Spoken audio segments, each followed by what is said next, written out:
ಭಕ್ತ್ಯಾ ಸ್ತುತ್ಯಾ ವಿರಕ್ತ್ಯಾ ಭಜದಮಲಜನೋನ್ನತ್ಯಭೂತ್ಯರ್ಪಕಾಯ ಕ್ಷಿತ್ಯಾಂ ಅತ್ಯಲ್ಪಭೃತ್ಯೇಷ್ವಪಿ ಕುಜನಕೃತೌದ್ಧತ್ಯಭೂತ್ಯಾಜಕಾಯ ಕರ್ತ್ರೇ ಧರ್ತ್ರೇ ಚ ಹರ್ತ್ರೇ ಹಯಮುಖಹರಯೇ ಮೂತ್ರಪಾತ್ರೇ ನಮಸ್ತೆ ತಸ್ಮೈ ಕಸ್ಮೈಚಿದಸ್ಮನ್ ಮನಸಿ ಧೃತಕಥಾ ವಿಸ್ಮೃತೌ ಸ್ಮಾರಕಾಯ ತಪೋ ವಿದ್ಯಾ ವಿರಕ್ತ್ಯಾದಿ ಸದ್ಗುಣೌಘಾಕರಾನಃ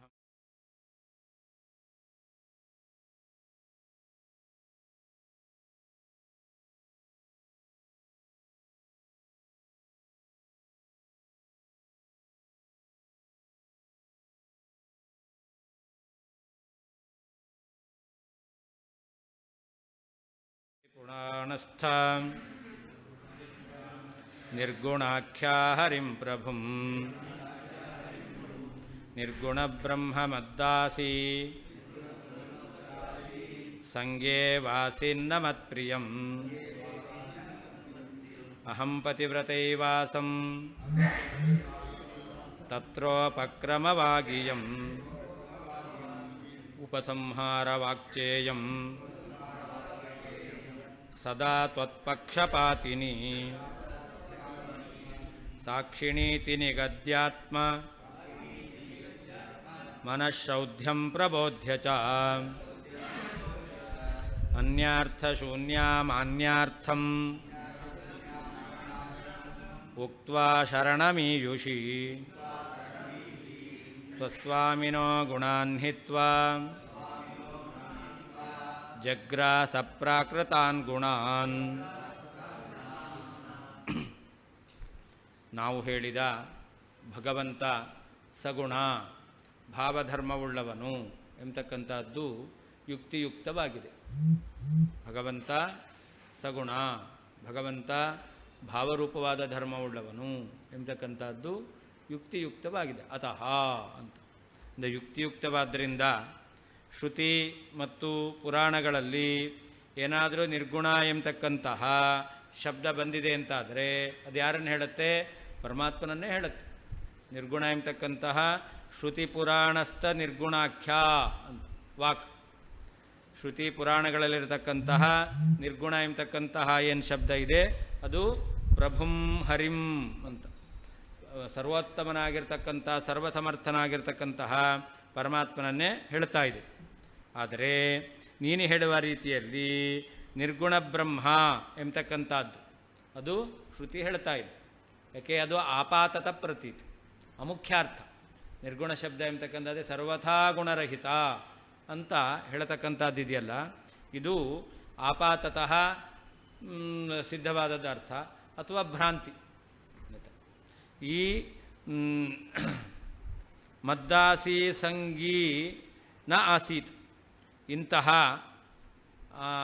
ಶ್ರುತಿಯ ಏನು ಆಪಾತತ ಅರ್ಥ ಅಥವಾ ಭ್ರಾಂತಿ ಸಿದ್ಧವಾದ ಅರ್ಥ ಇದೆಯಲ್ಲ, ಅದೆಲ್ಲವೂ ಕೂಡ ಇದು ದಾಸಿ ಅಂದರೆ ಅಮುಖ್ಯವಾದದ್ದು. ಯಾವಾಗಲೂ ರಾಣಿ ಶ್ರೇಷ್ಠ, ಮುಖ್ಯಳಾದವಳು, ದಾಸಿ ಅಮುಖ್ಯಳಾದವಳು. ಹಾಗೆಂದರೆ ವೃತ್ತಿಯಿಂದ, ಶಕ್ತಿವೃತ್ತಿಯಿಂದ ಲಭ್ಯವಾದ ಅರ್ಥ ಮುಖ್ಯ, ಲಕ್ಷಣಾವೃತ್ತಿಯಿಂದ ಅಥವಾ ಅನ್ಯಾಪೋಹ ಅಂತ ಹೇಳ್ತಕ್ಕಂಥದ್ದು ಅಮುಖ್ಯ, ಅದು ದಾಸಿ. ಅಂತಹ ದಾಸಿ ಸಂಘವನ್ನು ನಮ್ಮ ಈ ಪರಮಾತ್ಮ ಮಾಡೋದಿಲ್ಲ ಅಂತ. ಮದ್ದಾಸಿ ಸಂಗೀ ನ ಆಸೀತ್ ಅಂತ. ಈ ಬ್ರಹ್ಮ ಅವನು ಈ ದಾಸಿ ಸಂಬಂಧವನ್ನು ಹೊಂದಿರಲಾರ, ಅವನು ಮಾಡಲಾರ ಅಂತ ಅರ್ಥ. ನ ಮತ್ಪ್ರಿಯಂ ಅಂತ, ಅದು ನನಗೆ ಪ್ರಿಯವಾದದ್ದು ಅಲ್ಲ. ಭಗವಂತ ಅಮುಖ್ಯತಃ ವೇದ ಪ್ರತಿಪಾದ್ಯನಾಗಿದ್ದಾನೆ ಅಥವಾ ಅಸತ್ಯತ್ವಾದಿ ಗುಣರಹಿತ ಎಂಬತಕ್ಕಂಥದ್ದು ಇಷ್ಟವಾಗಿರ್ತಕ್ಕಂಥದ್ದು ಕೂಡ ಅಲ್ಲ. ಯಾಕೆ? ಶ್ರುತಿ ಹೇಳುತ್ತೆ ಅಹಂ ಪತಿವ್ರತೈವ ಆಸಂ, ನಾನು ಪತಿವ್ರತೆಯಾಗಿದ್ದೇನೆ. ಅಂದರೆ ಯಾವಾಗಲೂ ಭಗವಂತನ ಮಹಿಮೆಯನ್ನು ಪ್ರತಿಪಾದನೆ ಮಾಡೋದ್ರಲ್ಲೇ ಆಸಕ್ತಳಾಗಿದ್ದೇನೆ.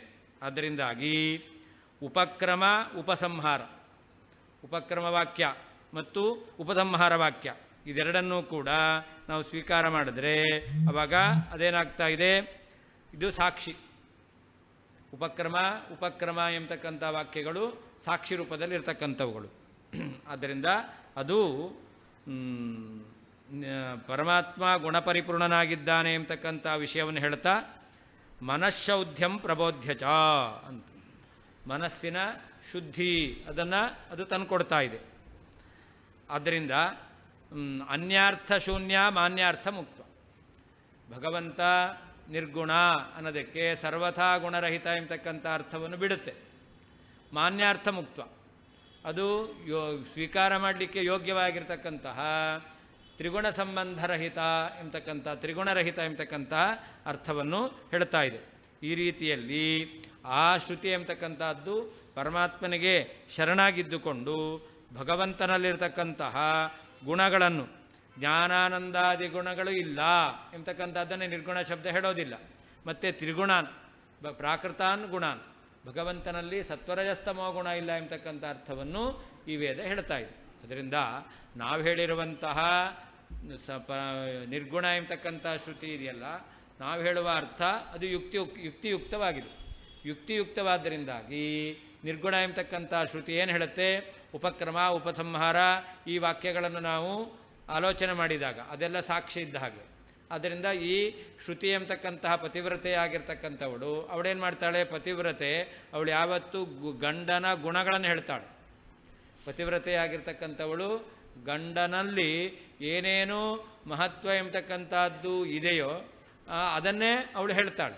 ಅದಕ್ಕೆ ಹಾಗೆ ಇಲ್ಲಿ ಈ ನಿರ್ಗುಣ ಎಂಬತಕ್ಕಂಥ ಶ್ರುತಿ ಇದೆಯಲ್ಲ, ಇದು ಒಂದು ವೇಳೆ ಸರ್ವಥಾ ಗುಣ ಇಲ್ಲ ಅಂತ ಹೇಳಿಬಿಟ್ರೆ ಆವಾಗ ಪತಿವ್ರತೆಯಾಗಿರ್ತಕ್ಕಂಥ ಶ್ರುತಿ ಎಂಬತಕ್ಕಂಥದ್ದು ಗಂಡನಲ್ಲಿ ಗುಣ ಇಲ್ಲ ಅಂತ ಹೇಳದಂತೆ ಆಯಿತು.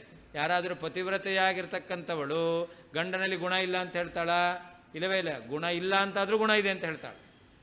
ಆ ರೀತಿಯಲ್ಲಿರ್ತಕ್ಕಂತಹ ಒಂದು ಅವಳಲ್ಲಿ ಗುಣ ಇರುತ್ತೆ, ಸದ್ಗುಣ ಇರುತ್ತೆ. ಆದ್ದರಿಂದಾಗಿ ಇಲ್ಲಿಗ ನಿರ್ಗುಣ ಅಂತ ಶ್ರುತಿ ಇದೆಯಲ್ಲ, ಅದೇನು ಹೇಳುತ್ತೆ, ಪ್ರಾಕೃತ ಗುಣ ಇಲ್ಲ ಅಂತ ಹೇಳುತ್ತಷ್ಟೇ ಹೊರತು ಭಗವಂತನಲ್ಲಿ ಸರ್ವಥಾ ಗುಣ ಇಲ್ಲ ಎಂಬುದಾಗಿ ಹೇಳೋದಿಲ್ಲ. ಅತಃ ಭಗವಂತ ಗುಣಪೂರ್ಣ, ಭಗವಂತ ಭಾವರೂಪ ಧರ್ಮವುಳ್ಳವನು, ಅಥವಾ ನಿರ್ಗುಣ ಎಂಬತಕ್ಕಂಥದ್ದಕ್ಕೆ ಸತ್ವರಜಸ್ತಮೋ ಗುಣರಹಿತನಾಗಿದ್ದಾನೆ, ಆದ್ದರಿಂದ ನಿರ್ಗುಣ ಎಂಬುದಾಗಿ ಅರ್ಥ ಹೇಳಬೇಕು ಎಂಬತಕ್ಕಂಥದ್ದು ಯುಕ್ತಿಯುಕ್ತವಾದ್ದರಿಂದ ಶ್ರುತಿಪುರಾಣಸ್ಥ ನಿರ್ಗುಣಾಖ್ಯ, ಶ್ರುತಿ ಮತ್ತು ಪುರಾಣ ಇವುಗಳಲ್ಲಿ ಇರುವಂತಹ ನಿರ್ಗುಣ ಎಂಬತಕ್ಕಂಥ ಆಖ್ಯ ಅಂದರೆ ಶಬ್ದ, ಪದ ಎಂಬತಕ್ಕಂಥದ್ದು ಪ್ರಭುಂ ಸಮರ್ಥನಾದ ಹರಿಂ ಪರಮಾತ್ಮನನ್ನು ಹೇಳ್ತಾ ಇದೆ. ನಿರ್ಗುಣ ಬ್ರಹ್ಮ ಸಕಲ ಧರ್ಮರಹಿತನಾಗಿರ್ತಕ್ಕಂತಹ ಪರಮಾತ್ಮ, ನಿನ್ನಿಂದ ಸ್ವೀಕೃತನಾಗಿರ್ತಕ್ಕಂತಹ ಪರಮಾತ್ಮನು ಮದ್ದಾಸಿ ಸಂಗೀಯೇವ, ನನ್ನ ದಾಸಿಯರಾಗಿರ್ತಕ್ಕಂತಹ ಲಕ್ಷಣಯ ಅರ್ಥವನ್ನು ಹೇಳ್ತಕ್ಕಂಥದ್ದು ಆಪಾತತಃ ತಿಳಿದು ಬರುವಂಥ ಅರ್ಥ ಅಥವಾ ಭ್ರಾಂತಿ ಸಿದ್ಧವಾಗಿರ್ತಕ್ಕಂತಹ ಅರ್ಥ ಎಂಬತಕ್ಕಂಥ ಇದರ ಸಂಪರ್ಕವುಳ್ಳವನಾಗಿದ್ದು ಮತ್ಪ್ರಿಯಂ, ನನಗೆ ಪ್ರೀತಿಪಾತ್ರನು ನ ಆಸೀತ್ ಆಗಿಲ್ಲ. ಮದ್ದಾಸಿ ವೇದದ ದಾಸಿಯಂತೆ ಇರತಕ್ಕಂಥದ್ದು ಆಪಾತತಃ ತಿಳಿದು ಬರುವ ಅರ್ಥ, ಮುಖ್ಯಾರ್ಥ ಅದು ಪ್ರಧಾನ. ಅಹಂ ನಾನು, ಶ್ರುತಿವಾಕ್ಯವು ಪತಿವ್ರತಾಯೇವ ಪತಿವ್ರತೆಯೇ ಆಗಿದ್ದು, ಆಸಂ ಪತಿವ್ರತಾಯೇವ ಆಸಂ ಆಗಿದ್ದೇನೆ. ತತ್ರ ಆ ವಿಷಯದಲ್ಲಿ ಉಪಕ್ರಮವಾಕ್, ಉಪಕ್ರಮದಲ್ಲಿ ಬಂದಿರುವಂತಹ ವಾಕ್ಯವು ಸದಾ ಯಾವಾಗಲೂ ತ್ವತ್ಪಕ್ಷಪಾತಿನಿ ಅಂತ ಸಗುಣ ಬ್ರಹ್ಮನನ್ನೇ ಸ್ಪಷ್ಟವಾಗಿ ಪ್ರತಿಪಾದನೆ ಮಾಡ್ತಾ ಸಾಕ್ಷಿಣಿ ಉಪಸಂಹಾರ ವಾಕ್ಯ, ಉಪಕ್ರಮವಾಕ್ ಉಪಸಂಹಾರ ವಾಕ್ಯ, ಉಪಕ್ರಮವಾಕ್ಯ ಮತ್ತು ಉಪಸಂಹಾರ ವಾಕ್ಯ ಎಂಬತಕ್ಕಂಥದ್ದು ಸದಾ ಯಾವಾಗಲೂ ತ್ವತ್ಪಕ್ಷಪಾತಿನಿ ಅಂತ ಸಗುಣ ಬ್ರಹ್ಮನನ್ನೇ ಪ್ರತಿಪಾದನೆ ಮಾಡ್ತಾ ಸಾಕ್ಷಿಣಿ ಸಾಕ್ಷಿಗಳಾಗಿದ್ದಾವೆ ಇತಿ ಈ ರೀತಿಯಾಗಿ ನಿಗದ್ಯ ಹೇಳಿ ಆತ್ಮಮನಃಶೌದ್ಯಂ ತನ್ನ ಮನಸ್ಸಿನ ಪರಿಶುದ್ಧತೆಯನ್ನು ಪ್ರಬೋಧ್ಯ ತಿಳಿಸಿ ಅನ್ಯಾರ್ಥ ಶೂನ್ಯ ಭಗವಂತ ಸರ್ವಧರ್ಮರಹಿತನಾಗಿದ್ದಾನೆ ಎಂಬತಕ್ಕಂತಹ ಅರ್ಥವನ್ನು ಹೇಳದೇನೆ ಮಾನ್ಯಾರ್ಥಂ ಪ್ರಮಾಣಗಳಿಂದ ಸಿದ್ಧವಾಗಿರ್ತಕ್ಕಂತಹ ಅರ್ಥವನ್ನು ಉಕ್ತ್ವ ಹೇಳಿ ಶರಣಮೀಯುಷಿ ಭಗವಂತನನ್ನು ರಕ್ಷಕನನ್ನಾಗಿ ಹೊಂದಿರುವಂತಹ ಶ್ರುತಿಯು ಸ್ವಸ್ವಾಮಿನಃ ತನಗೆ ಪತಿಯಾಗಿರ್ತಕ್ಕಂಥ ಪರಮಾತ್ಮನ ನಿರ್ಗುಣ ಎಂಬತಕ್ಕಂಥ ಶ್ರುತಿ ಅದು ಸ್ವಸ್ವಾಮಿನಃ ತನಗೆ ಪತಿಯಾಗಿರ್ತಕ್ಕಂಥ ಪರಮಾತ್ಮನ ಗುಣಾನ್ ಸರ್ವಥಾ ಸರ್ವಜ್ಞತ್ವ ಆನಂದ ಮೊದಲಾದಂತಹ ಗುಣಗಳನ್ನು ಗುಣರಹಿತನಾಗಿದ್ದಾನೆ ಎಂಬತಕ್ಕಂಥ ಅರ್ಥವನ್ನು ಹಿತ್ವ ಬಿಟ್ಟು ಪ್ರಾಕೃತಾನ್ ಗುಣಾನ್ ಭಗವಂತ ತ್ರಿಗುಣ ಪ್ರಾಕೃತವಾದಂಥ ಸತ್ವರಜಸ್ತಮೋ ಗುಣ ಇವುಗಳನ್ನು ಜಗ್ರಾಸ ಅದು ನುಂಗಿ ಹಾಕಿದೆ. ಅರ್ಥಾತ್ ಪರಮಾತ್ಮನಲ್ಲಿ ಸತ್ವರಜಸ್ತಮೋ ಗುಣಗಳಿಲ್ಲ, ಆದ್ದರಿಂದ ನಿರ್ಗುಣ ಎಂಬತಕ್ಕಂಥ ಅರ್ಥವನ್ನು ಪ್ರತಿಪಾದನೆ ಮಾಡ್ತಾ ಇದೆ. ಅತಃ ಭಗವಂತ ಸಗುಣ, ಭಗವಂತ ಭಾವಧರ್ಮವುಳ್ಳವನು ಎಂಬತಕ್ಕಂಥದ್ದು ಯುಕ್ತಿಯುಕ್ತವಾದ್ದರಿಂದ ಶ್ರುತಿ ಪುರಾಣಸ್ಥ ನಿರ್ಗುಣಾಖ್ಯ, ಶ್ರುತಿಯಲ್ಲಿ ಪುರಾಣಗಳಲ್ಲಿ ಇರತಕ್ಕಂಥ ನಿರ್ಗುಣಾಖ್ಯ ನಿರ್ಗುಣ ಎಂಬತಕ್ಕಂತಹ ಪದವು ಹರಿಂ ಸರ್ವೋತ್ತಮನಾದ ಪ್ರಭುಂ ಸರ್ವೋತ್ತಮನಾದ ಸರ್ವಸಮರ್ಥನಾದ ಹರಿಂ ಪರಮಾತ್ಮನನ್ನು ಆಹಾ ಹೇಳ್ತಾ ಇದೆ. ನಿರ್ಗುಣ ಬ್ರಹ್ಮ ನೀನು ಹೇಳ್ತಕ್ಕಂಥ ಸಕಲ ಧರ್ಮ ರಹಿತನಾಗಿರ್ತಕ್ಕಂತಹ ಬ್ರಹ್ಮನು ಮದ್ದಾಸಿ ಸಂಗೀಯೇವ, ನನ್ನ ಅಂದರೆ ವೇದದ ಆಪಾತತಃ ಪ್ರತೀತವಾದ ಅರ್ಥ ಅಥವಾ ಭ್ರಾಂತಿ ಸಿದ್ಧವಾಗಿರ್ತಕ್ಕಂತಹ ಅರ್ಥ, ಈ ಭ್ರಾಂತಿ ಇದರ ಸಂಪರ್ಕವುಳ್ಳವನಾಗಿ ಆಸೀತ ಆಗಿದ್ದಾನೆ. ಮತ್ಪ್ರಿಯಂನ ನನಗೆ ಪ್ರಿಯನಾಗಿಲ್ಲ. ಅಹಂ ನಾನು ಪತಿವ್ರತಾ ಏವ ಆಸಂ ಪತಿವ್ರತೆಯೇ ಆಗಿದ್ದೇನೆ. ತತ್ರ ಆ ವಿಷಯದಲ್ಲಿ ಇಯಂ ಇಯಾವ ಉಪಕ್ರಮವಾಕ್, ಉಪಕ್ರಮದ ವಾಕ್ಯವು ಉಪಸಂಹಾರ ವಾಕ್, ಉಪಸಂಹಾರದ ವಾಕ್ಯವೂ ಕೂಡ ಸದಾ ಯಾವಾಗಲೂ ಪಾತಿನಿ ಸಗುಣನಾದ ಬ್ರಹ್ಮನನ್ನೇ ಪ್ರತಿಪಾದನೆ ಮಾಡ್ತಾ ಸಾಕ್ಷಿಣಿ ಸಾಕ್ಷಿಗಳಾಗಿದ್ದಾವೆ. ಇತಿ ಈ ರೀತಿಯಾಗಿ ನಿಗದ್ಯ ಹೇಳಿ ಆತ್ಮಮನಃಶೌದ್ಯಂ ತನ್ನ ಮನಸ್ಸಿನ ಪರಿಶುದ್ಧತೆಯನ್ನು ಪ್ರಬೋಧ್ಯ ತಿಳಿಸಿ ಅನ್ಯಾರ್ಥಶೂನ್ಯ ಭಗವಂತ ಸರ್ವಥಾ ಗುಣರಹಿತನಾಗಿದ್ದಾನೆ ಎಂಬತಕ್ಕಂಥ ಅರ್ಥವನ್ನು ಹೇಳದೇನೆ ಮಾನ್ಯಾರ್ಥಂ ಪ್ರಮಾಣಗಳಿಂದ ಸಿದ್ಧವಾಗಿರ್ತಕ್ಕಂತಹ ಗುಣಪರಿಪೂರ್ಣ ಎಂಬತಕ್ಕಂಥ ಅರ್ಥವನ್ನು ಉಕ್ತ್ವ ಹೇಳಿ ಶರಣಮೀಯುಷಿ ಭಗವಂತನನ್ನೇ ರಕ್ಷಣಕನನ್ನಾಗಿ ಹೊಂದುವವಳಾಗಿ ಸ್ವಸ್ವಾಮಿನಃ ತನಗೆ ಸ್ವಾಮಿಯಾಗಿರ್ತಕ್ಕಂತಹ ಪರಮಾತ್ಮನ ಗುಣಾನ್ ಸರ್ವಜ್ಞತ್ವಾದಿ ಗುಣಗಳನ್ನು ಹಿತ್ವ ಬಿಟ್ಟು ಅದನ್ನು ನಿಷೇಧ ಮಾಡದೇನೆ ಪ್ರಾಕೃತಾನ್ ಗುಣಾನ್ ಸತ್ವರಜಸ್ತಮೋ ಗುಣಗಳನ್ನು ಜಗ್ರಾಸ ನುಂಗಿ ಹಾಕಿತು. ಏನು ಹಂಗಂದರೆ ಪರಮಾತ್ಮನ ಗುಣಗಳನ್ನು ಬಿಟ್ಟು ಅವನಲ್ಲಿ ಸತ್ವರಜಸ್ತಮೋ ಗುಣಗಳನ್ನು ನುಂಗು ಹಾಕಿತು. ನುಂಗು ಹಾಕೋದು ಅಂದರೆ ಇಲ್ಲ ಅಂತ ಅರ್ಥ. ಭಗವಂತನಲ್ಲಿ ಯಾವುದಿಲ್ಲ, ಸರ್ವಜ್ಞತ್ವಾದಿ ಗುಣ ಇಲ್ಲ ಅಂತ ಅರ್ಥ ಅಲ್ಲ, ಅವನಲ್ಲಿ ಪ್ರಾಕೃತವಾದ ಗುಣಗಳಿಲ್ಲ ಅಂತ ಅರ್ಥ ಎಂಬುದಾಗಿ ವೇದ ಪ್ರತಿಪಾದನೆ ಮಾಡ್ತಾ ಇದೆ. ಯುಕ್ತಿಯುಕ್ತತ್ವಾತ್ ಇಮಮೇವ ಅರ್ಥಂ ಶ್ರುತಿಪುರಾಣಸ್ಥ ನಿರ್ಗುಣವಾಗಪಿ ವಕ್ತಿ ಇತಿ ಸಾಹಿತ್ಯ ಮುದ್ರಯ ಆಹಾ ಅಂತ.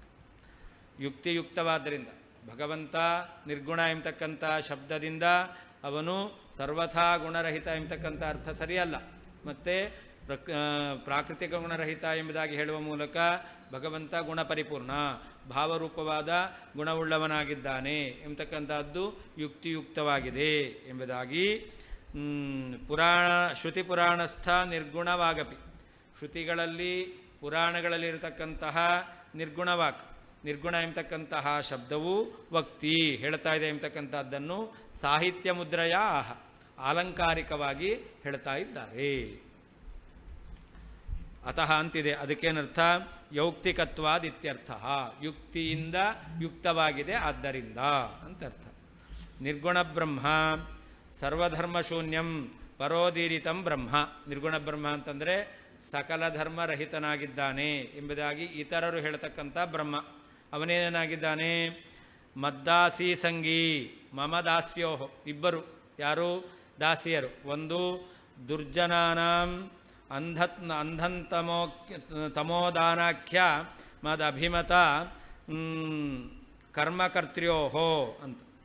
ದುರ್ಜನರಿಗೆ ಅಂಧಂತಮಸ್ಸು ಎಂಬತಕ್ಕಂಥ ಅದನ್ನು ಕೊಡಬೇಕು. ಅಂತಹ ನನಗೆ ಅಭಿಮತವಾಗಿರ್ತಕ್ಕಂಥ ಕೆಲಸವನ್ನು ಮಾಡ್ತಕ್ಕಂಥವುಗಳು ಈ ಎರಡು ದಾಸಿಗಳು ನನ್ನ ಸೇವಕರಾಗಿದ್ದು ನಾನು ಹೇಳುವ ಕೆಲಸ ಮಾಡ್ತಾರೆ, ನನಗೆ ಅಭಿಮತವಾದ ಕೆಲಸವನ್ನು ಮಾಡ್ತಾರೆ. ಶ್ರುತಿಗೆ ಅಭಿಮತವಾದ ಕೆಲಸ ಯಾವುದದು? ಅಂತಂದರೆ ಯಾರು ದುರ್ಜನರಿದ್ದಾರೋ ಅಂಥವರಿಗೆ ಅಂಧನ್ ತಮಸ್ಸು ಪ್ರಾಪ್ತಿಯಾಗಬೇಕು ಎಂಬತಕ್ಕಂಥದ್ದು ಶ್ರುತಿಗೆ ಅಭಿಮತ. ಆ ಕೆಲಸವನ್ನು ಮಾಡ್ತಕ್ಕಂಥವ್ರು ಯಾರು ಅಂತಂದರೆ ಈ ಆಪಾತದ ಪ್ರತೀತವಾದ ಅರ್ಥವನ್ನು ಹೇಳುವ ಮೂಲಕ ಆ ವಾಕ್ಯಗಳು ಆ ಕೆಲಸವನ್ನು ಮಾಡ್ತಾ ಇದ್ದಾವೆ. ಅಂದರೆ ಆಪಾತ ಪ್ರತೀತಿ ಅಸಜ್ಜನ ಭ್ರಾಂತ್ಯೋಹೋ ಅಂತ ಮೇಲ್ನೋಟಕ್ಕೆ ತಿಳಿದು ಬರುವ ಅರ್ಥ ನಿರ್ಗುಣ ಅಂತಕ್ಕಂಥದ್ದು, ಗುಣರಹಿತ ಮೇಲ್ನೋಟಕ್ಕೆ ತಿಳಿದು ಬರುವಂಥ ಅರ್ಥ.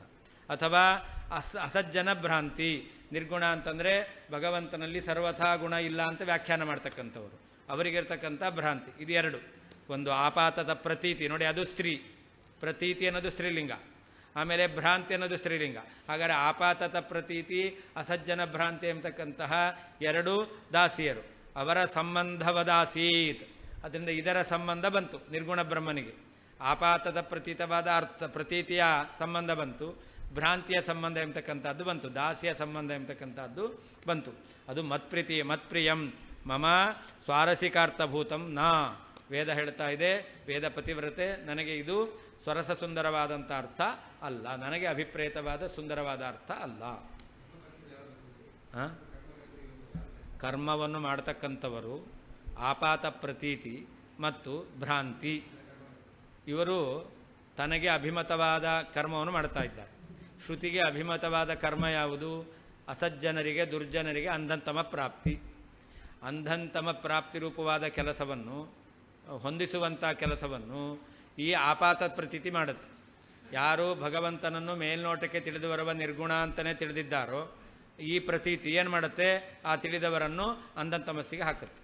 ಅಥವಾ ಅಸಜ್ಜನ ಭ್ರಾಂತಿ, ಯಾರಿಗೆ ಪರಮಾತ್ಮನಲ್ಲಿ ಸರ್ವಥಾ ಗುಣವೇ ಇಲ್ಲ ಎಂಬತಕ್ಕಂತಹ ಭ್ರಾಂತಿ ಇದೆಯೋ ಅಂಥವರಿಗೆ ಈ ವಾಕ್ಯ ಎಂಬತಕ್ಕ ಭ್ರಾಂತಿ ಇದೆಯಲ್ಲ, ಇದೇನು ಮಾಡುತ್ತೆ? ಅಂಧಂತಮಸ್ಸಿಗೆ ಹಾಕುತ್ತೆ. ತನಗೆ ಅಭಿಮತವಾದ ಕರ್ಮ, ತನಗೆ ಅಭಿಮತವಾದ ಕರ್ಮ ಯಾವುದು? ಅಂಧಂತಮಸ್ಸಿನಲ್ಲಿ ಹಾಕೋದು. ಅಂಧಂತಮಸ್ಸಿನಲ್ಲಿ ಹಾಕುವಂಥ ಕೆಲಸವನ್ನು ಯಾವುದು ಮಾಡುತ್ತೆ? ಅನ್ಯಥಾ ಜ್ಞಾನ ಇದ್ದರೆ, ಆಪಾತ ಪ್ರತೀತವದ್ದನ್ನೇ ತಿಳಿದರೆ, ಅಂದರೆ ಆಪಾತ ಪ್ರತೀತಿ ಮತ್ತು ಭ್ರಾಂತಿ ಎಂಬತಕ್ಕಂಥದ್ದು ಅದು ಅಂಧಂತಮಸ್ಸಿಗೆ ಹಾಕುತ್ತೆ. ಅದೇ ಕರ್ಮ. ಪ್ರತೀತಿ ಮತ್ತು ಭ್ರಾಂತಿ, ಹೌದು. ಈ ಅನ್ಯಥಾ ಜ್ಞಾನವೇ ಅದು ಈ ವ್ಯಕ್ತಿಗಳನ್ನು ಅಂಧಂತಮಸ್ಸಿಗೆ ಹಾಕುತ್ತೆ. ಹಾಂ,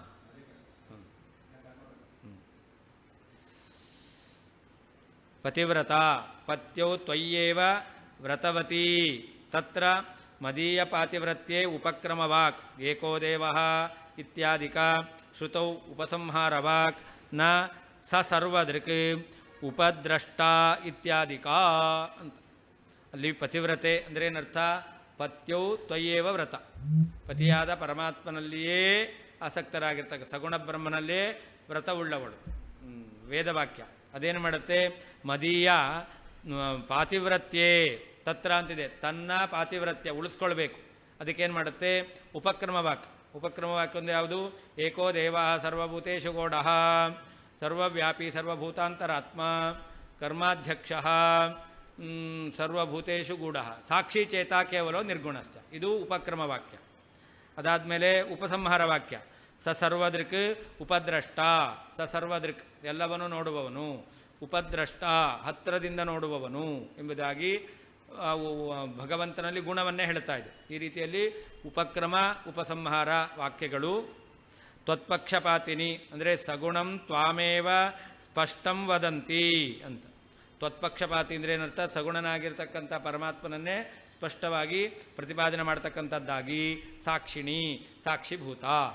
ಈ ವಾಕ್ಯಗಳು ಭಗವಂತ ಗುಣಪರಿಪೂರ್ಣ ಎಂಬತಕ್ಕಂಥ ವಿಷಯದಲ್ಲಿ ಸಾಕ್ಷಿಗಳಾಗಿದ್ದಾವೆ. ಉಪಸಂಹಾರ ವಾಕ್ಯ, ಉಪಕ್ರಮ ವಾಕ್ಯ. ಉಪಕ್ರಮ ವಾಕ್, ಉಪಸಂಹಾರ ವಾಕ್, ಇದೆರಡು ಸಾಕ್ಷಿಣಿ ಅಂತ ಅರ್ಥ. ಉಪಕ್ರಮದ ವಾಕ್ಯ ಮತ್ತು ಉಪಸಂಹಾರದ ವಾಕ್ಯ ಇದು ಸಾಕ್ಷಿಯಾಗಿದೆ. ಯಾವ ವಿಷಯದಲ್ಲಿ? ಭಗವಂತ ಗುಣಪೂರ್ಣನಾಗಿದ್ದಾನೆ. ಅದೇ ಹೇಳಿದರು, ಏಕೋದೇಶೋ ಸರ್ವಭೂತೇಶು ಕೂಡ ಸಾಕ್ಷಿ ಚೇತ ಕೇವಲ ನಿರ್ಗುಣಶ್ಚ. ನಿರ್ಗುಣ ಅಂತ ಪ್ರಾರಂಭ ಆದದ್ದು ಅಲ್ಲಿ, ಅದು ಉಪಕ್ರಮ. ಉಪಸಂಹಾರ ಸ ಸರ್ವದೃಕ್ ಅಂತ, ಅದು ಉಪಸಂಹಾರ ವಾಕ್ಯ. ಎರಡರಲ್ಲೂ ಕೂಡ ಏನು ಹೇಳ್ತಾ ಇದೆ? ಭಗವಂತ ಗುಣವುಳ್ಳವನಂತೆ. ಯಾಕೆ ಅಲ್ಲಿ ಏಕೋ ದೇವ ಸರ್ವಭೂತೇಷು ಗೂಢ ಸರ್ವವ್ಯಾಪಿ ಸರ್ವಭೂತಾಂತರಾತ್ಮ. ಅದೇನು ಹೇಳ್ತಾ ಉಪಕ್ರಮ ವಾಕ್ಯದಲ್ಲಿ ಗುಣಪೂರ್ಣತ್ವನೇ ಹೇಳ್ತಾ ಇದೆ.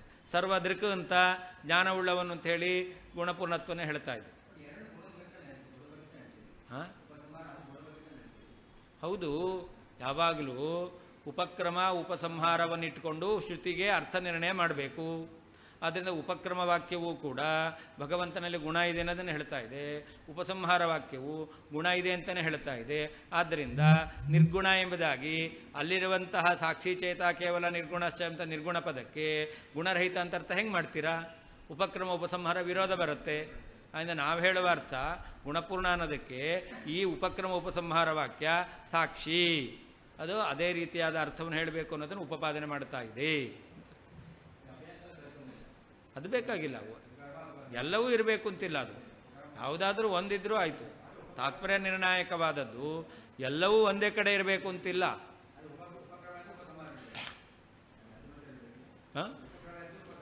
ಉಪಕ್ರಮ ಮತ್ತು ಉಪಸಂಹಾರ ನೋಡಿಯೇನೆ, ಅಂದರೆ ಉಪಕ್ರಮಕ್ಕೆ ಅನುಸಾರಿಯಾಗಿ ಉಪಸಂಹಾರ ಇರುತ್ತೆ, ಉಪಸಂಹಾರಕ್ಕೆ ಪ್ರಾಬಲ್ಯ ಬೇಕಾಗಿಲ್ಲ.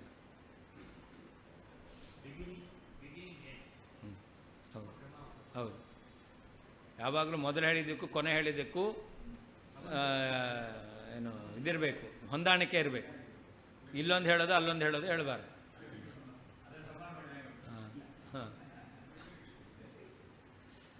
ತದನನುಗುಣಂ ಅರ್ಥಂ ಮಧ್ಯಸ್ಥ ನಿರ್ಗುಣವಾಕ್ ನವಕ್ತಿ ಇತಿ ಸುಪ್ರಸಿದ್ಧಮೇವ ಇತಿ ಭಾವಃ. ಅದರಿಂದ ಉಪಕ್ರಮ ಉಪಸಂಹಾರ ಇವುಗಳಿಗೆ ಅನುಗುಣವಾಗದೇ ಇರತಕ್ಕಂತಹ ಅಸಂಬದ್ಧವಾದ ಅರ್ಥವನ್ನು ಮಧ್ಯದಲ್ಲಿರ್ತಕ್ಕಂಥ ನಿರ್ಗುಣ ಎಂಬತಕ್ಕಂಥ ವಾಕ್ಯ ಹೇಳೋದಿಲ್ಲ. ಒಂದು ಏಕೋದೇವ ಸರ್ವಭೂತೇಷು ಗೂಢ ಸರ್ವವ್ಯಾಪಿ ಎಂಬತಕ್ಕಂಥದ್ದು ಮೊದಲನೇ ವಾಕ್ಯ, ಸರ್ವದೃಕ್ಕೆ ಎಂಬ ಕೊನೆ ವಾಕ್ಯ, ಅದರ ಮಧ್ಯದಲ್ಲಿ ಬಂದದ್ದು ನಿರ್ಗುಣ ಅಂತದ್ದು.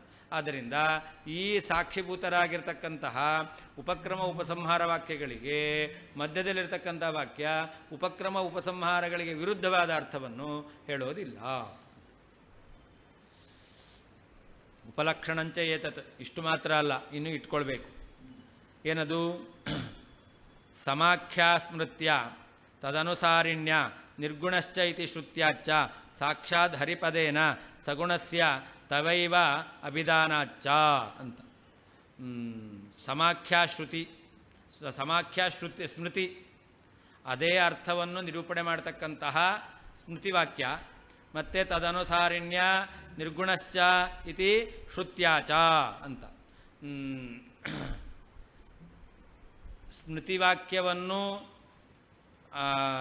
ತದನುಸಾರಿಣ್ಯ ಸಮಾಖ್ಯ ಸ್ಮೃತ್ಯ ತದನುಸಾರಿಣ್ಯ ನಿರ್ಗುಣಶ್ಚ ಶ್ರುತ್ಯಾಚ ಸಾಕ್ಷಾತ್ ಹರಿಪದೇನ ಸಗುಣಸ್ಯ ತವೈವ ಅಭಿಧಾನಾಚ್ಚ ಅಂತ. ಅಲ್ಲಿ ಸ್ಮೃತಿವಾಕ್ಯದಲ್ಲಿಯೂ ಕೂಡ ನಿರ್ಗುಣ ಎಂಬತಕ್ಕಂಥದ್ದಿದೆ. ಸ್ಮೃತಿಯಲ್ಲಿಯೂ ಕೂಡ ಭಗವಂತನನ್ನು ನಿರ್ಗುಣ ಅಂತ ಹೇಳಿದ್ದುಂಟು. ಅದಕ್ಕೇನರ್ಥ? ಸತ್ವರಜಸ್ತಮೋ ಗುಣರಹಿತ ಅಂತಲೇ ಅರ್ಥ. ಅದಕ್ಕೆ ಅನುಸಾರಿಯಾಗಿರ್ತಕ್ಕಂಥದ್ದು ಯಾವುದು? ಶ್ರುತಿವಾಕ್ಯ. ಅದು ಮುಂದೆ ಹೇಳ್ತಾರೆ. ಯಾವಾಗಲೂ ಸೇವಕಿ ಯಾರನ್ನು ಅನುಸರಿಸ್ಕೊಂಡು ಹೋಗ್ತಾರೆ?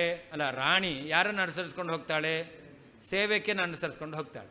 ಆದ್ದರಿಂದ ಸೇವಕಿ ಯಾವ ಮಾರ್ಗವನ್ನು ತೋರಿಸ್ತಾಳೋ ಆ ಮಾರ್ಗದಲ್ಲಿ ರಾಣಿ ಆದವಳು ಹೋಗ್ತಾಳೆ. ಆದ್ದರಿಂದ ಈಗ ಶ್ರುತಿವಾಕ್ಯ ಇದೆಯಲ್ಲ, ಇದು ರಾಣಿ ಅಂತೆ. ಸ್ಮೃತಿವಾಕ್ಯ ಇದೆಯಲ್ಲ, ದಾಸಿ ಅಂತೆ. ಹಾಗಾದರೆ ದಾಸಿ ಆ ಸ್ಮೃತಿವಾಕ್ಯ ಏನು ಹೇಳುತ್ತೋ ಅದನ್ನು ಅನುಸರಿಸಿಕೊಂಡು ಶ್ರುತಿವಾಕ್ಯ ಹೋಗುತ್ತೆ. ಹಾಗಾದರೆ ಸ್ಮೃತಿವಾಕ್ಯ ಏನು ಹೇಳುತ್ತೆ? ನಿರ್ಗುಣ ಅನ್ನೋದಕ್ಕೆ ಪ್ರಾಕೃತಿಕ ಗುಣರಹಿತ ಅಂತಲೇ ಹೇಳುತ್ತೆ, ಹೊರತು ಸರ್ವತಾ ಗುಣರಹಿತ ಅಂತ ಹೇಳಲ್ಲ. ಅದರಿಂದಾಗಿ ಸ್ಮೃತಿ ಸಮಾಖ್ಯ ಸ್ಮೃತ್ಯ ತ್ರಿಗುಣರಹಿತ ಎಂಬತಕ್ಕಂತಹ ಅರ್ಥವನ್ನೇ ಹೇಳ್ತಕ್ಕಂಥ ಸ್ಮೃತಿಗೆ ಅದಕ್ಕೆ ಅನುಗುಣವಾಗಿರ್ತಕ್ಕಂಥ ಅರ್ಥವನ್ನು ಹೇಳ್ತಕ್ಕಂಥ ಶ್ರುತಿ, ಅದು ಕೂಡ ಏನು ಅದನ್ನಿಟ್ಕೊಂಡು ನಿರ್ಗುಣ ಎಂಬತಕ್ಕಂತಹ ಶ್ರುತಿ ಇದೆಯಲ್ಲ, ಅದೇನು ಹೇಳುತ್ತೆ? ಸಾಕ್ಷಾತ್ ಹರಿಪದೇನ ಸಗುಣಸ್ಯ ತವೈವ ಅಭಿಧಾನಾಚ್ಚ. ಹರಿ ಎಂಬತಕ್ಕಂಥ ಶಬ್ದದಿಂದ ಹರಿಂ ಪ್ರಭುಂ ಅಂತ ಹೇಳ್ತಾ ಇದ್ದಾರೆ. ಆ ಹರಿ ಎಂಬತಕ್ಕಂಥ ಶಬ್ದದಿಂದ ಯಾರನ್ನು ಹೇಳ್ತಾ ಇದ್ದಾರೆ? ಭಗವಂತನನ್ನೇ ಹೇಳ್ತಾ ಇದ್ದಾರೆ. ಹಾಗಾದರೆ ಸ್ಮೃತ್ಯನುಸಾರಿಯಾದ ಶ್ರುತಿ ನಿರ್ಗುಣ ಅಂತಿದ್ರೂ ಕೂಡ ಅದು ಸ್ಮೃತಿಗನುಗುಣವಾಗಿ ಅರ್ಥ ಮಾಡಬೇಕಾದ್ರಿಂದಾಗಿ ಗುಣಸಹಿತನಾದ ಪರಮಾತ್ಮನನ್ನೇ ಹೇಳ್ತಾ ಇದೆ. ಮನಃಶೌದ್ಯಂ ಅಂದರೆ ಜಾರೋಪಮ ನಿರ್ಗುಣ ಬ್ರಹ್ಮಾದ್ಯವಿಷಯತ್ವ ರೂಪ ಶುದ್ಧತಾಂ ಅಂತ. ಜಾರ ವ್ಯಭಿಚಾರಿಯಾದಂಥ ವ್ಯಕ್ತಿ ಅಂತ ಇರತಕ್ಕಂಥದ್ದು ಯಾವುದು? ನಿರ್ಗುಣ ಬ್ರಹ್ಮ. ಆ ನಿರ್ಗುಣ ಬ್ರಹ್ಮ ಎಂಬತಕ್ಕಂತಹ ಅರ್ಥವನ್ನು ಈ ವೇದ ಎಂಬತಕ್ಕಂಥದ್ದು ಹೇಳ್ತಾ ಇಲ್ಲ. ಇಂದ ಜಾರೋಪಮ ನಿರ್ಗುಣ ಬ್ರಹ್ಮಾದಿ ಅವಿಷಯತ್ವ ಅದನ್ನು ಪ್ರತಿಪಾದನೆ ಮಾಡ್ತಾ ಇಲ್ಲ. ಇದೇ ಶುದ್ಧತ್ವ. ವೇದಕ್ಕಿರ್ತಕ್ಕಂತಹ ಮನಃಶುದ್ಧಿ ಅಂತಂದರೆ ಏನರ್ಥ? ಅದು ಜಾರನಿಗೆ ಸಮಾನನಾಗಿರ್ತಕ್ಕಂತಹ ಈ ನಿರ್ಗುಣ ಎಂಬತಕ್ಕಂಥ ಬ್ರಹ್ಮನನ್ನು ಪ್ರತಿಪಾದನೆ ಮಾಡ್ತಾ ಇಲ್ಲ ಅನ್ನೋದೇ ಅದರಲ್ಲಿರ್ತಕ್ಕಂಥ ಮನಃಶುದ್ಧಿ. ಅರ್ಥಂ ಇತ್ಯನೇ ಸರ್ವಧರ್ಮ ವೈದುರ್ಯಾಖ್ಯಾನ್ಯಾರ್ಥ ಶೂನ್ಯ. ಇಲ್ಲಿ ಅನ್ಯಾರ್ಥ ಶೂನ್ಯ ಅಂತಿದೆ. ಅದಕ್ಕೇನರ್ಥ? ಈ ನಿರ್ಗುಣ ಎಂಬತಕ್ಕಂಥ ಶ್ರುತಿ ಭಗವಂತ ಸಕಲ ಧರ್ಮರಹಿತ ಎಂಬತಕ್ಕಂಥ ಅರ್ಥವನ್ನು ಹೇಳೋದಿಲ್ಲ. ಸರ್ವಧರ್ಮ ವೈಧುರ್ಯ, ಸಕಲ ಧರ್ಮರಹಿತ ಎಂಬತಕ್ಕಂತಹ ಅರ್ಥ ಶೂನ್ಯ, ಅರ್ಥರಹಿತವಾದದ್ದು. ಮಾನ್ಯಾರ್ಥಂ ಅಂದರೆ ಏನರ್ಥ? ದೋಷರೂಪಹೀನ ಗುಣಾಭಾವ. ದೋಷ ಎಂಬತಕ್ಕಂತಹ ಗುಣ ಇಲ್ಲ. ನಿರ್ಗುಣ ಅಂದರೆ ಅವನಲ್ಲಿ ದೋಷ ಎಂಬತಕ್ಕಂಥ ಗುಣ ಶಬ್ದದಿಂದ ದೋಷವನ್ನು ವ್ಯವಹಾರ ಮಾಡ್ತಾರೆ. ಅಂದರೆ ದೋಷ ಎಂಬತಕ್ಕಂಥ ಗುಣರಹಿತ ಅಂತ ಅರ್ಥವನ್ನು ಹೇಳ್ತಾ ಇದೆ. ಅರ್ಥಂ ಇತ್ಯನೇನ ಭರ್ತು ಮನಃಶಂಕಾ ಪರಿಹಾರಾಯ ತನ್ಮನಃ ಪ್ರಿಯದ್ರವ್ಯ ದಾನಮಿವ ಇತಿ ಧ್ವನಿತಂ ಅಂತ. ಇಲ್ಲಿ ಅರ್ಥ ಅಂತ ಹೇಳಿದ್ದಾರೆ, ವಸ್ತುವನ್ನು ಕೊಡೋದು ಅಂತ. ಯಾವ ವಸ್ತು ಕೊಡೋದು? ಗಂಡನಿಗೆ ಯಾವುದು ಇಷ್ಟವೋ ಅದನ್ನೇ ಕೊಡಬೇಕು. ಆದ್ದರಿಂದ ಇಲ್ಲಿ ಅರ್ಥ ಎಂಬತಕ್ಕಂಥ ಶಬ್ದದಿಂದ ಭರ್ತು ಮನಃಶಂಕಾ ಪರಿಹಾರಾಯ ತನ್ಮನಃ ಪ್ರಿಯದ್ರವ್ಯದಾನಂ ಇವ. ಭರ್ತುವಿಗೆ ಏನು ಸಂದೇಹ ಎಂಬತಕ್ಕಂಥದ್ದು ಪರಿಹಾರ ಮಾಡಲಿಕ್ಕೋಸ್ಕರ ಏನು ಮಾಡಬೇಕು? ಅವನಿಗೆ ಇಷ್ಟವಾದ್ದನ್ನು ಕೊಡಬೇಕು. ತಾನು ಗಂಡನಿಗೆ ಇಷ್ಟ ಅಂತ ಗೊತ್ತಾಗದೆ ಹೇಗೆ ಗೊತ್ತಾಗುತ್ತೆ? ಅವನಿಗೆ ಬೇಕಾದ್ದನ್ನು ಕೊಟ್ಟರೆ ಇಷ್ಟ ಅಂತ ಗೊತ್ತಾಗುತ್ತೆ. ಹಾಗೆ ಈ ಶ್ರುತಿ ತಾನು ಭಗವಂತನಿಗೆ ಇಷ್ಟ ಹೌದೋ ಅಲ್ಲೋ ಅಂತ ಶಂಕೆ, ಅದನ್ನು ಪರಿಹಾರ ಮಾಡಲಿಕ್ಕೋಸ್ಕರ ಭಗವಂತನಿಗೆ ಇಷ್ಟವಾಗಿರ್ತಕ್ಕಂಥ ವಸ್ತುವನ್ನು ಕೊಡಬೇಕು. ಅದಕ್ಕೆ ಅರ್ಥ ಶಬ್ದವನ್ನು ಹೇಳುವ ಮೂಲಕ ಭಗವಂತನಿಗೆ ಇಷ್ಟವಾದ ಸಗುಣಪೂರ್ಣ ಗುಣಪೂರ್ಣ ಎಂಬತಕ್ಕಂಥದ್ದನ್ನೇ ಶ್ರುತಿ ಕೊಡ್ತಾ ಇದೆ, ಹೇಳ್ತಾ ಇದೆ ಅಂತ ಅರ್ಥ.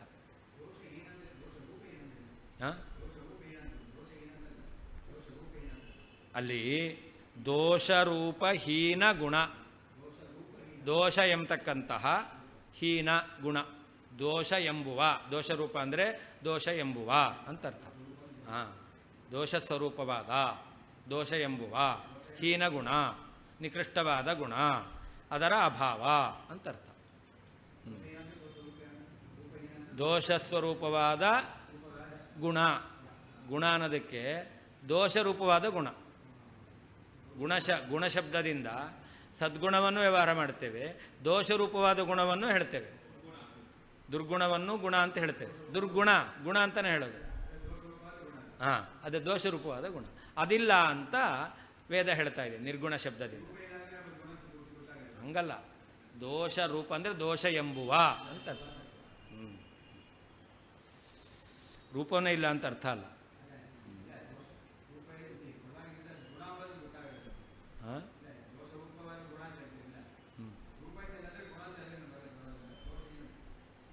ದೋಷರಹಿತ ಅಂದರು, ದೋಷರೂಪ ಗುಣರಹಿತ ಅಂದರು ಒಂದೇ ಅರ್ಥ.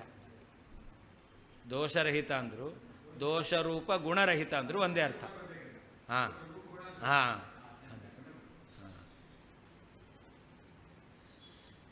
ಉಕ್ತ್ವಾ ಪ್ರಭುಂ ಹರಿಂ ಶರಣಮೀಯುಷಿ ಇತಿ ಸಂಬಂಧ. ಈ ರೀತಿಯಾದ ಅರ್ಥವನ್ನು ಹೇಳಿ ಸ್ವಾಮಿಯಾದ ಪರಮಾತ್ಮನನ್ನು ಮೊರೆ ಹೊಂದುತ್ತಾ ಇದ್ದಾಳೆ. ಸ್ವಪತ್ನ್ಯಾಂ ವ್ಯಭಿಚಾರಶಂಕಿನಂ ಪತಿಂ ಪ್ರತಿ ಪತಿವ್ರತಾಯಾಹ ತಸ್ಯಾಹ ವಚನಮಿವ ಇದಂ ವಚನಂ ಅಂತ. ಹೆಂಡತಿಯಲ್ಲಿ ಏನಾದರೂ ವ್ಯಭಿಚಾರ ಶಂಕೆ ಮಾಡ್ತಾನೆ ಅಂತಾದರೆ ಅಂತಹ ಗಂಡನಿಗೆ ಪತಿವ್ರತೆಯಾದಂತಹ ಸ್ತ್ರೀ ಹೇಳುವಂಥ ಮಾತು.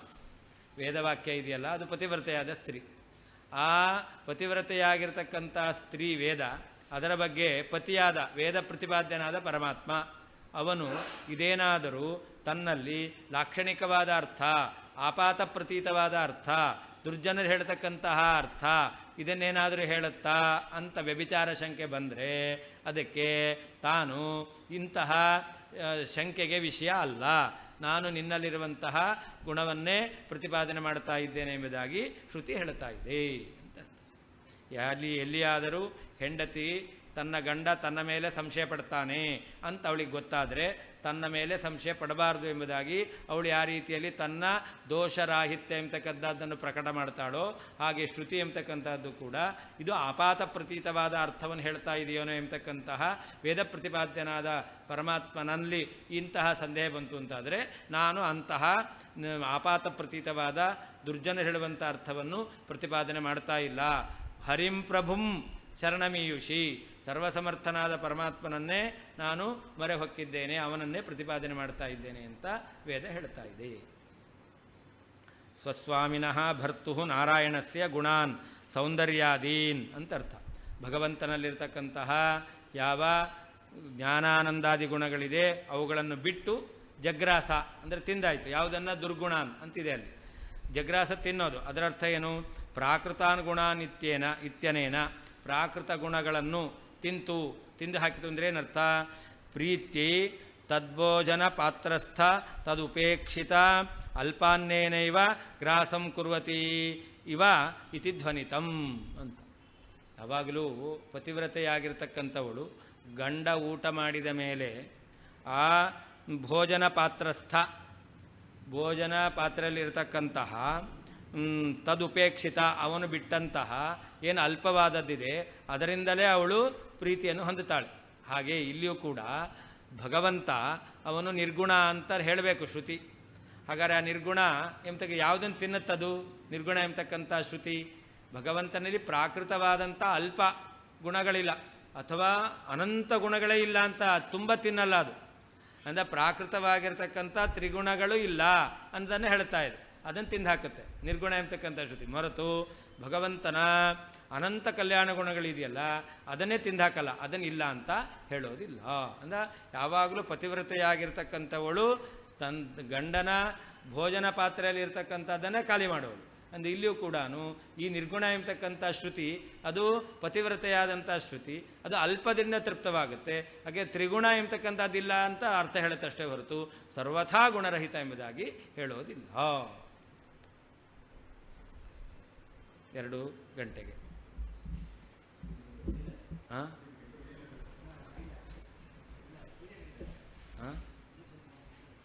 ಪೂಜೆ ಆಗಲಿಲ್ಲ ಅಂತ ಕೇಳಲಿಲ್ಲ ಅಂತ.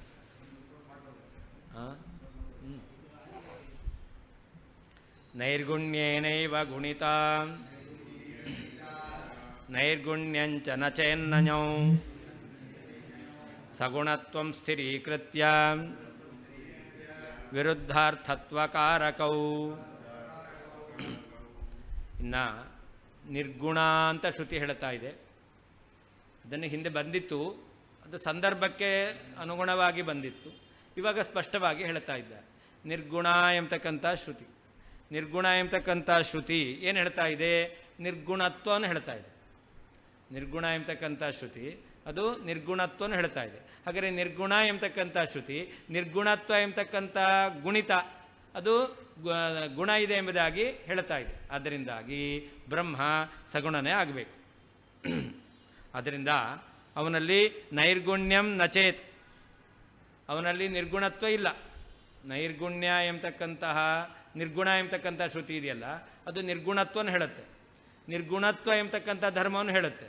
ಹಾಗಾದರೆ ನಿರ್ಗುಣತ್ವ ಎಂಬತಕ್ಕಂಥ ಧರ್ಮವನ್ನು ಹೇಳುತ್ತೆ ಅಂತಂದರೆ ಅಲ್ಲಿ ನಿರ್ಗುಣತ್ವ ಇಲ್ಲ ಅಂತ ಆಯಿತು. ನಿರ್ಗುಣತ್ವ ಇಲ್ಲ ಅಂದರೆ ಏನರ್ಥ? 2 ನಂಜು ನಿರ್ಗುಣತ್ವ ಇಲ್ಲ, ಗುಣ ಇದೆ ಅಂತ ಸಗುಣತ್ವಂ ಸ್ಥಿರೀಕೃತ್ಯ. ನಿರ್ಗುಣತ್ವ ಇಲ್ಲ ಅಂತಂದರೆ ಅವಾಗ ಸಗುಣತ್ವ ಇದೆ ಅಂತಕ್ಕಂಥ ದೃಢ ಮಾಡುತ್ತೆ. ಯಾಕೆ? ದೌನನ್ಯೌ ಪ್ರಕೃತಮರ್ಥಂ ಸಾತಿಶಯಂ ಗಮಯತಃ. ನಾನು ಊಟ ಮಾಡಲ್ಲ ಅಂತಿಲ್ಲ ಅಂದರೆ ಏನರ್ಥ? ಊಟ ಮಾಡಿಯೇ ಮಾಡ್ತೇನೆ ಅಂತ ಅರ್ಥ. ಊಟ ಮಾಡ್ತೀನಿ ಅಂತಂದರೆ ಊಟ ಮಾಡ್ತೀನಿ ಅಂತ ಅರ್ಥ. ಊಟ ಮಾಡಲ್ಲ ಅಂತಿಲ್ಲ ಅಂತಂದರೆ ಊಟ ಮಾಡಿಯೇ ಮಾಡ್ತೇನೆ ಅಂತ ಅರ್ಥ. ಆದ್ದರಿಂದ ದೌನ್ಯೌ 2 ನಂಜು ಇದೆ ಅಂತಂದರೆ ಅದು ವಿಶೇಷವಾದ ಅರ್ಥವನ್ನು ಹೇಳುತ್ತೆ. ಹಾಗಿಲ್ಲೂ ಕೂಡ ನಿರ್ಗುಣತ್ವ ರಹಿತ ಅಂತಂದರೆ ನಿರ್ಗುಣತ್ವ ಇಲ್ಲ. ನಿರ್ಗುಣತ್ವ ಇಲ್ಲ ಅಂತಂದರೆ ಅವಾಗೇನಾಯಿತು? ಸಗುಣತ್ವ ಎಂಬತಕ್ಕಂಥದ್ದು ದೃಢವಾಗುತ್ತೆ ಅಂತ. ಹೀಗೆ ವಿರುದ್ಧಾರ್ಥತ್ವಕಾರಕೌ ಅಂತ ಇದು ವ್ಯಾಹತವಾಗಿರ್ತಕ್ಕಂತಹ ಅರ್ಥವನ್ನು ಹೇಳುತ್ತೆ ಅಂತ. ನಿರ್ಗುಣತ್ವ ನಿರ್ಗುಣ ಅಲ್ಲ.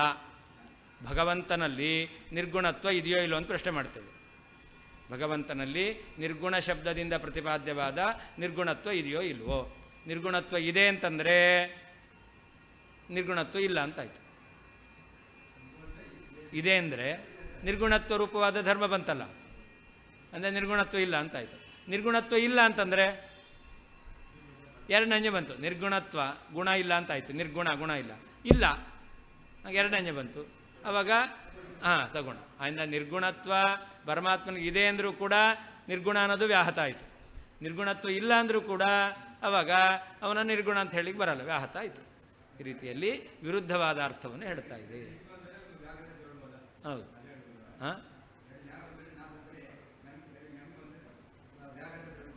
ನಂಜು ಬಂದಲೆಲ್ಲ ವ್ಯಾಹತಿ ಅಂತಲ್ಲ, ಪ್ರಕೃತದಲ್ಲಿ ನಿರ್ಗುಣತ್ವ ಇದೆಯೋ ಇಲ್ವೋ ಅಂತ ನಾವು ವಿಕಲ್ಪ ಮಾಡ್ತೇವೆ. ನಿರ್ಗುಣತ್ವ ಇಲ್ಲ ಅಂತ ಹೇಳಿದಾಗ ಅದು ಎರಡನೇ ಬಂತು. ಎಲ್ಲಿ ಎರಡನೇ ಬಂದಿರುತ್ತೋ ಅಂಥ ಕಡೆಯಲ್ಲಿ ಅಲ್ಲಿ ಭಾವ ಎಂಬತಕ್ಕಂಥದ್ದು ಸಿದ್ಧವಾಗುತ್ತೆ. ಅದನ್ನು ನಾನು ಹೇಳಿದ್ದು, ಊಟ ಮಾಡಲ್ಲ ಅಂತಿಲ್ಲ. ಏನರ್ಥ? ಮಾಡ್ತೀನಿ ಅಂತಲ್ಲ, ಮಾಡಿಯೇ ಮಾಡ್ತೇನೆ ಅಂತ ಅರ್ಥ. ಗೊತ್ತಾಯ್ತು? ಅದನ್ನೇ ಹೇಳಿದ್ದು ನಾನು. ಎರಡು ನಂಜು ಬಂದಿದೆ ಅಂತಾದರೆ ಅವಾಗ ನನ್ನಲ್ಲಿ ಹಣ ಇಲ್ಲ ಅಂತಿಲ್ಲ, ನನ್ನಲ್ಲಿ ಕೋಪ ಇಲ್ಲ ಅಂತಿಲ್ಲ. ಏನು ನಾವು ಹೇಳೋದೆಲ್ಲ ಹಾಗೆ, ನನ್ನಲ್ಲೇನು ಕೋಪ ಇಲ್ಲ ಅಂತಿಲ್ಲ, ಇದ್ದೇ ಇದೆ ಅಂತ ಅರ್ಥ. ಹೌದು. ಅದ್ರ ಇಲ್ಲ ಅಂತಿಲ್ಲ ಅಂದರೆ ಇದೆ ಅಂತ ಅರ್ಥ. ದೃಢ ಮಾಡೋದು.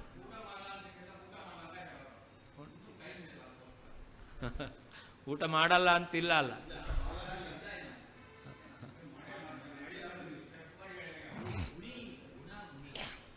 ಗುಣ ಉಳ್ಳವನು ಗುಣಿ, ಗುಣ ಉಳ್ಳವನು ಗುಣಿ. ನೈರ್ಗುಣ್ಯೇನೈವ, ನಿರ್ಗುಣತ್ವದಿಂದಲೇ ಗುಣಿತ ಗುಣವುಳ್ಳದ್ದಾಗಿ ಆಗ್ತಾ ಇದೆ.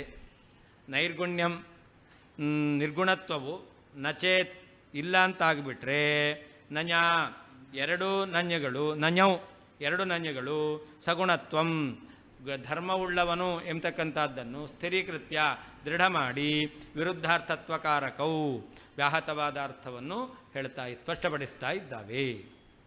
ನೈರ್ಗುಣ್ಯೇನೈವ ನಿರ್ಗುಣತ್ವದಿಂದಲೇ ಗುಣಿತ ಗುಣವುಳ್ಳವನು ಆಗ್ತಾ ಇದ್ದಾನೆ. ನಚೇತ್ ನಿರ್ಗುಣತ್ವ ನೈರ್ಗುಣ್ಯಂ ನಚೇತ್ ನೈರ್ಗುಣ್ಯ ಎಂಬತಕ್ಕಂಥದ್ದು ಇಲ್ಲ ಅಂತಾದರೆ ನಞೌ ಎರಡು ನಞಗಳು ಸಗುಣತ್ವಂ ಗುಣಸಹಿತನಾಗಿದ್ದಾನೆ ಎಂಬತಕ್ಕಂಥದ್ದನ್ನು ಸ್ಥಿರೀಕೃತ್ಯ ದೃಢ ಮಾಡಿ ವಿರುದ್ಧಾರ್ಥತ್ವಕಾರಕವು ವಿರುದ್ಧಾರ್ಥವನ್ನು ಪ್ರತಿಪಾದನೆ ಮಾಡ್ತಾ ಇದ್ದಾವೆ, ವಿರುದ್ಧವಾದ ಅರ್ಥವನ್ನು ಹೇಳ್ತಾ ಇದ್ದಾವೆ. ಇದಾನೀಂ ನಿರ್ಗುಣಶ್ರುತೇ ಆಪಾತರಮಣೀಯಾರ್ಥಕಥನೆ ಮಹಾನ್ ಅನರ್ಥ ಸ್ಯಾದಿತ್ಯಾಹ. ನಿರ್ಗುಣ ಎಂಬತಕ್ಕಂಥ ಶ್ರುತಿಗೆ ಮೇಲ್ನೋಟಕ್ಕೆ ತಿಳಿದು ಬರುವ, ಆಪಾತ ರಮಣೀಯ ಅಂತಂದರೆ ಮೇಲ್ನೋಟಕ್ಕೆ ತಿಳಿದು ಬರುವ ಅರ್ಥವನ್ನು ಹೇಳಿದರೆ ಮಹಾ ಅನರ್ಥ ಇದೆ ಎಂಬುದಾಗಿ ಹೇಳ್ತಾ ಇದ್ದಾರೆ. ನೈರ್ಗುಣ್ಯೇನೈವ ಇತಿ ನೈರ್ಗುಣ್ಯೇನ ನಿರ್ಗುಣತ್ವಾಖ್ಯಗುಣೇನ ಗುಣಿತ ಗುಣವತ್ತ ಅಂತ ಅರ್ಥ. ನೈರ್ಗುಣ್ಯ ಅಂತಂದರೆ ನಿರ್ಗುಣತ್ವ, ನಿರ್ಗುಣತ್ವ ಪರಮಾತ್ಮನ ನಿರ್ಗುಣನಾಗಿದ್ದಾನೆ ಅಂತ ಹೇಳಿದ್ರೆ ಏನು ಬಂತು? ನಿರ್ಗುಣತ್ವ ಅಂತ ಧರ್ಮ ಬಂತು. ನೈರ್ಗುಣ್ಯೇನೈವ ಗುಣಿತ ಅಂದರೆ ಏನರ್ಥ? ಭಗವಂತನ ನಿರ್ಗುಣನಾಗಿದ್ದಾನೆ ಅಂತಂದರೆ ನಿರ್ಗುಣತ್ವ ಅವನಲ್ಲಿದೆ, ನಿರ್ಗುಣತ್ವ ಎಂಬತಕ್ಕಂತಹ ಗುಣ ಅವನಲ್ಲಿ ಬಂತು ಅಂತ ಅರ್ಥ. ಆಮೇಲೆ ಅಂತತಃ ಗುಣಸ್ಯೈವ ಕಥನಾತ್ ವ್ಯಾಹತಿ ಇತಿ ಭಾವ. ಆದ್ದರಿಂದ ಅವನಲ್ಲಿ ನಿರ್ಗುಣ ಅಂತ ಹೇಳುವ ಮೂಲಕ ನಿರ್ಗುಣತ್ವ ಹೇಳಿದ್ರಿ, ನಿರ್ಗುಣತ್ವ ಧರ್ಮವನ್ನು ಹೇಳಿದ್ರಿಂದ ವ್ಯಾಹತಿ ಬಂತು. ಆಮೇಲೆ ನಞೌ ನೈರ್ಗುಣ್ಯಂ ನ ಇತ್ಯತ್ರ ನೈರ್ಗುಣ್ಯ ಇಲ್ಲ ಅಂತ ಹೇಳಬೇಕಾದ್ರೆ ಅವಾಗ ವಿದ್ಯಮಾನೋ ನಿಷೇಧಾರ್ಥಕವು ದ್ವೌ ಶಬ್ದವು ಎರಡು, ನೀರ್ ಅನ್ನೋದು ಒಂದು ನಞಾರ್ಥಕ, ಆಮೇಲೆ ನಿರ್ಗುಣತ್ವ ಇಲ್ಲ ಅಂದರೆ ಇನ್ನೊಂದು ನೈರ್ಗುಣ್ಯಂ ನ ಅಂತ ಹೇಳಿದಾಗ ಅಲ್ಲಿ ನೈರ್ಗುಣ್ಯ ಎಂಬಲ್ಲಿ ನಿರಿ ಎಂಬತಕ್ಕಂಥದ್ದು ಒಂದು ನಿಷೇಧಾರ್ಥವನ್ನು ಹೇಳ್ತಕ್ಕಂಥದ್ದು, ನಾ ಅಂತ ಇನ್ನೊಂದು ನಿಷೇಧಾರ್ಥಕ ಹೇಳಿತು, ಎರಡು. ಈ ಎರಡು ಶಬ್ದ ಎಂಬತಕ್ಕಂಥದ್ದು ದ್ವೌ ನಞೌ ಪ್ರಕೃತಮರ್ಥಂ ಸಾತಿಶಯಂ ಗಮಯತಃ ಅಂತ ನಿಯಮ ಇರೋದು. ಏನು ಅರ್ಥ ಹೇಳಬೇಕಾಗಿದೆಯೋ ಅದನ್ನು ದೃಢ ಮಾಡುತ್ತೆ ಎಂಬುದಾಗಿ ಆ ನಿಯಮ ಎಂಬತಕ್ಕಂಥದ್ದು. ಎರಡು ನಞ ಹೇಳಿದ್ರೆ ಆ ನಿಯಮ ಇದೆ. ಅದನ್ನು ವಚನಾತ್ ಸಗುಣತಾಮೇವ ದೃಢೀಕೃತ್ಯ ಭಗವಂತನಲ್ಲಿ ಗುಣ ಇದೆ ಎಂಬತಕ್ಕಂಥದ್ದನ್ನು ದೃಢ ಮಾಡಿ ಪುನಃ ವ್ಯಾಹತಾರ್ಥತ್ವಕಾರಕವು ಇದು ವ್ಯಾಹತವಾದ ಅರ್ಥವನ್ನೇ ಹೇಳ್ತಾ ಇದೆ ಎಂಬುದಾಗಿ ಅದು ಹೇಳ್ತಾ ಇದೆ, ದೃಢ ಮಾಡಿ ಹೇಳ್ತಾ ಇದೆ. ವ್ಯಾಹತವಾದ ಅರ್ಥವನ್ನೇ ಹೇಳ್ತಾ ಇದೆ ಅಂತ ಮಾಡ್ತಾ ಇದೆ. ಅಂದರೆ ನಿರ್ಗುಣತ್ವ ಭಗವಂತನಲ್ಲಿ ಇದೆ ಅಂತಾದರೆ ನಿರ್ಗುಣ ಅಲ್ಲ, ವ್ಯಾಹತೆ ಆಯಿತು. ನಿರ್ಗುಣತ್ವ ಇಲ್ಲ ಅಂತಂದರೆ ನಿರ್ಗುಣ ಅಲ್ಲ, ಸಗುಣ ಅಂತ ಅದು. ಅಂದರೆ ಎರಡು ರೀತಿಯಲ್ಲಿ ಅದು ವ್ಯಾಹತವಾದ ಅರ್ಥವನ್ನೇ ಹೇಳುತ್ತೆ. ಗಂಟೆ ಹೊಡಿತು, ಊಟ ಮಾಡಲ್ಲ ಅಂತಿಲ್ಲ.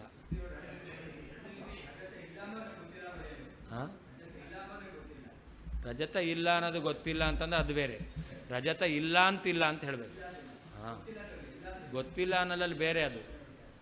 ಹಾಂ, ಇಲ್ಲ ಅಂತ ಎರಡು ನಂಜು ಹೇಳಬೇಕು. ಅಲ್ಲಿ ಇಲ್ಲ ಅನ್ನೋದು ಗೊತ್ತಿಲ್ಲ ಅನ್ನೋದರೆ ಗೊತ್ತಿಲ್ಲ ಅನ್ನೋದು ಗೊತ್ತಿದೆ ಅಂತ ಅರ್ಥ. ಹಾಂ, ಗೊತ್ತಿಲ್ಲ ಅನ್ನೋದು ಗೊತ್ತಿಲ್ಲ ಅಂದರೆ ಗೊತ್ತಿದೆ ಅಂತ ಅರ್ಥ.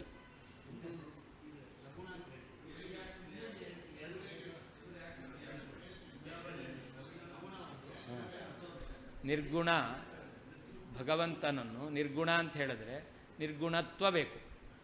ನಿರ್ಗುಣತ್ವ ಅನ್ನೋದು ಧರ್ಮ ಬಂತು, ಸಗುಣ. ಹಾಂ, ನಿರ್ಗುಣ ಆಗೋ ತನಕ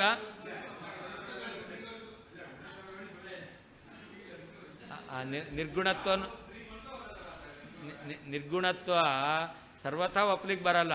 ಅಂದರೆ ಇದು ಗುಣ ಸೌರಭ, ಅದರಿಂದ ನಿರ್ಗುಣತ್ವ ನಿರಾಕರಣೆ ಮಾಡಿದ್ರಿಂದ ಗುಣ ಇದೆ ಅಂತ ಹೇಳ್ತೇವೆ.